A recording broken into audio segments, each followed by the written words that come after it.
Good morning, ladies and gentlemen, boys and girls. Welcome to Chilltown Hoops. I'm your host, Jermaine. The youngsters call me OG. My friends call me J-Dub. Let's get to it.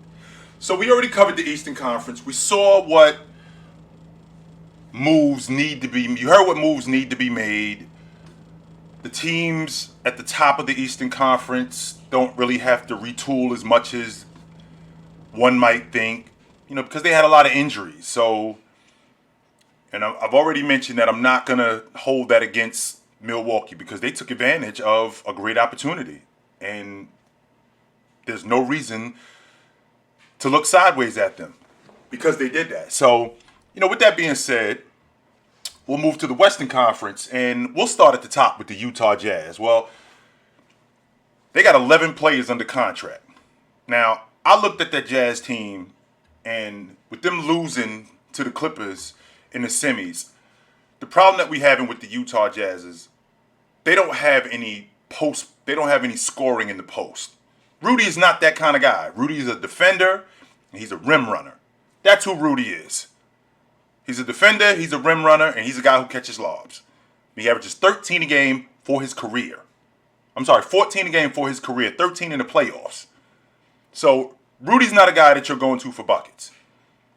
So that's something that they need to shore up. They need to also deal with the elephant in the room, which is Mike Conley. Mike Conley's contract is up. He's not coming back for $35 million. Absolutely not.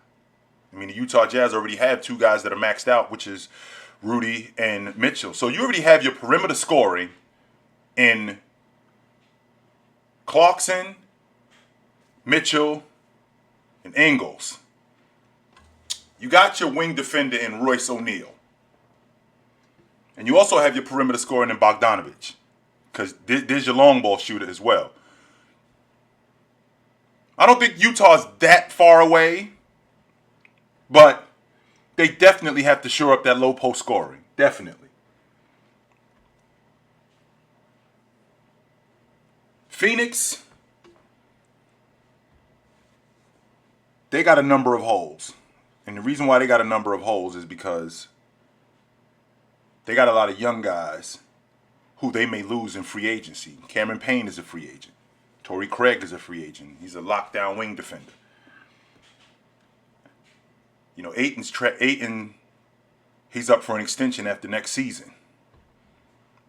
Are they going to lose Chris Paul in free agency? I don't think that they're going to lose Chris Paul, even though him opting out of that $44 million deal, he's not going to come back for $50 million or $60 million, even though it is a raise. But if I'm opting out of a deal, I'm opting out for a significant raise. So I see something in the range of a 3-year deal at maybe 80 with a team option on the third or a player option on the third.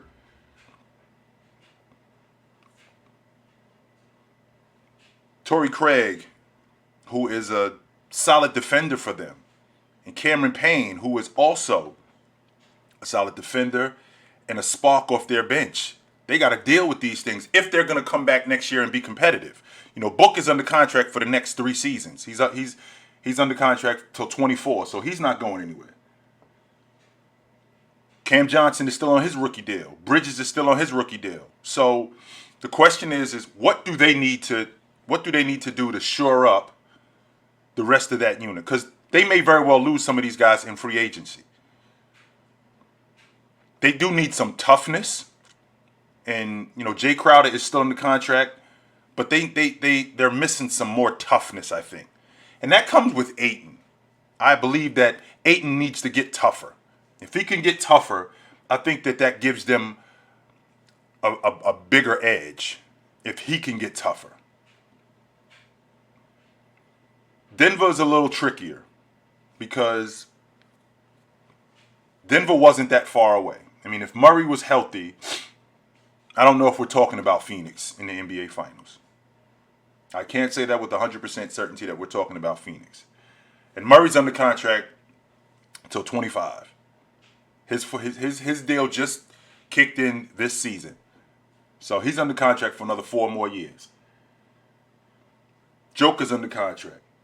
Gordon's under contract till next season, so he's got a very tradable contract. So the question that we have to ask is, do we look to move one of those three guys? Not Joker, but do we look to move Murray? And if you're looking to move Murray, what are you looking to move him for? I mean, I'm hearing Bradley Beal might be in the mix. I'm not ready to move Murray yet. I mean, he tore up his knee, so he'll be back this season. So I'm interested to see how he comes back, because I think that this season, I think the 21-22 season will be a season for him to show that he could still play at a high level, and that he could more so that he could hold up. Then he can play at a high level. So, but they have a number of different guys in Denver, and Will Barton's got a player option after this season. I mean, this season coming up, he's got a player option, and I think he's going to decline. JaMychal Green's under contract. Michael Porter Jr. is still under contract, and I've heard rumblings about him having to get better, which he will get better. I mean, Michael Porter Jr. He reminds me of a bigger version of Reggie Miller. That's what he looks like to me, and I'd like to see him get tougher. I'd like to see him put the ball on the floor a little bit more. He's still on his Rook deal, so he's not going anywhere, and Denver's certainly not trading him. Campazzo, he's also on his Rook deal, so and Morris is locked in for 2 more years. So the question with Denver is, what do they bring back to enhance this unit? Well, I think that a number of different guys who are under contract have to come back better. Michael Porter Jr. has to get better. Joker will be back. Murray will be back. Gordon will be back. And these guys got to come back better. They have to, because Denver isn't that far away. They finished 3rd in the West. So they're not that far. I don't think they're that far away. And then there's the Clippers. So they're going to lose Leonard for the season. He's got a partially torn ACL. So they're going to lose him for the season, this coming season. I doubt he doesn't have a completely torn ACL, but a partially torn ACL means that they're probably going to shelve him for the season. Now he's 30 years old, so we don't know exactly how he's going to come back. So that leaves Paul George, Marcus Morris, Patrick Beverley, Serge, Rondo, Zubac, and Kennard. Now, we all saw what they did in the playoffs, and we saw that they were right there at the doorstep against Phoenix. And I'm confident that if Leonard plays, I think they get past Phoenix. Problem is, Leonard's not going to play this season either. So there are some moves that have to be made, because we can't go into next season with the same group again. Paul George is under contract, so he's not going anywhere. What could I get for Pat Beverley? I'm not interested in trading Morris, but if I could get something, if I could get a small forward who could score it and defend, because Nicholas Batum's a free agent also. Pat Patterson, these guys are free agents. So I think we're going to see a different Clippers team this season. I don't think the roster is going to be completely flipped, but I think we're going to see a different Clippers team this season coming up. You got the Dallas Mavericks, who we got to get Porzingis and Luka on the same page, because there's something going on there that shouldn't be going on. I got a 20-8 guy in Porzingis questioning what his role is in the offense. I got a coach who already left. Now we're bringing in Jason Kidd. So we got to get to the bottom of what we're doing with Luka and Porzingis. How are we going to run these two offensively? How are we going to incorporate Porzingis more into the offense? Are we going to take the ball out of Luka's hands more and let him be more, and let him play off the ball a little more? And if that's the case, then that means that we'd have to get a point guard. Tim Hardaway comes off the books this season. J.J. Redick comes off the books this season, so you don't have a long ball shooter. I don't think you let both of those guys walk. I don't think you do that. And I've been hearing rumblings about Tim Hardaway Jr. in Miami, which they would love that. But they got some questions in Dallas, and they start with Porzingis and Luka.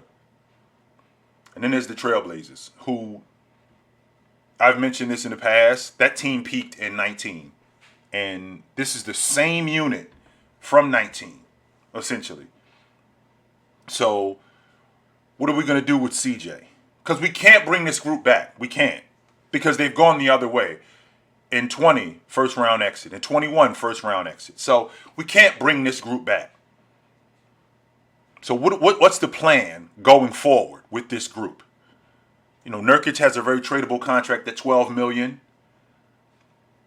And he showed that he could be healthy this season, but going forward, what are we going to do with him? I think they're going to lose Carmelo in free agency. Robbie Covington is under contract, and Powell has already he's already declined his player option. So the Trailblazers have some holes that they need to fill. They definitely have some holes that they need to fill, and I'll be interested to see how they handle this Dame situation. I don't think he's going to get traded. But I do think that this season is going to define what they do going forward with him. So, all right, guys, that's the first half of my Western Conference review, and I'll get back with you tomorrow for my second half. Take it light, but take it.